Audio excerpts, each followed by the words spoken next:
Tu viens, on va préparer le chantier. Ok. Il est important de vérifier et d'entretenir ton matériel. En fonction du diamètre du tronc, choisis bien ta tronçonneuse. C'est bon, j'ai trouvé mon outil.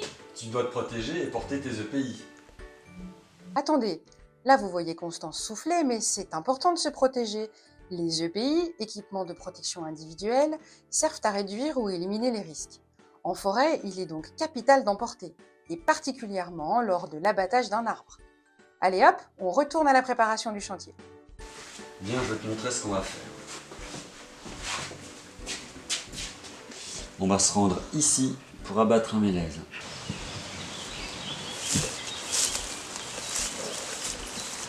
Pour commencer, il faut sécuriser le périmètre. Ok.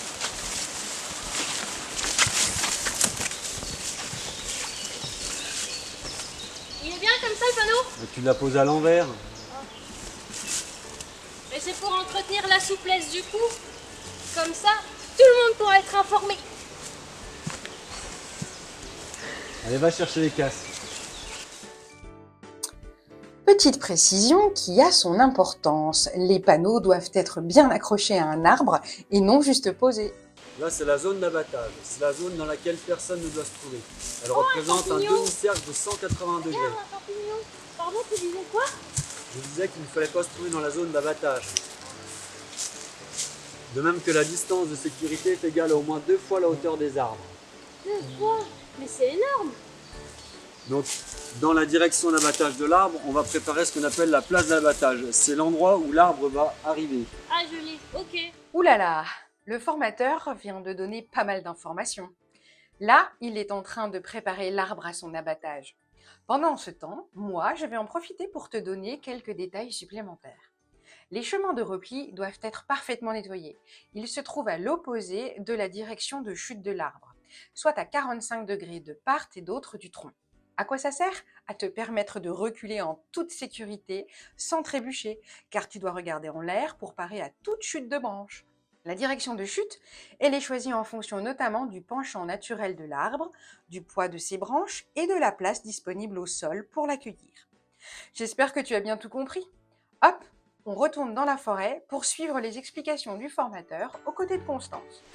L'entaille directionnelle, c'est une portion de bois que l'on retire et qui permet la bascule de l'arbre et qui permet de le diriger.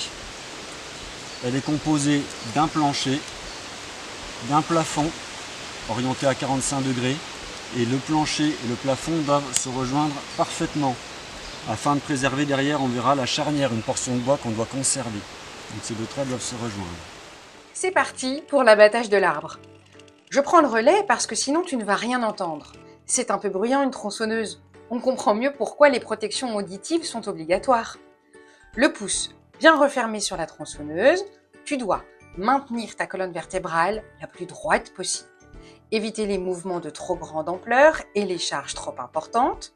Fléchir les jambes et, si nécessaire, ne pas hésiter à poser un genou à terre. Ça y est, ce magnifique mélèze est à terre, prêt à être débardé. C'est bon, t'as tout compris? Oui, oui. Merci. Maintenant, c'est à toi de jouer.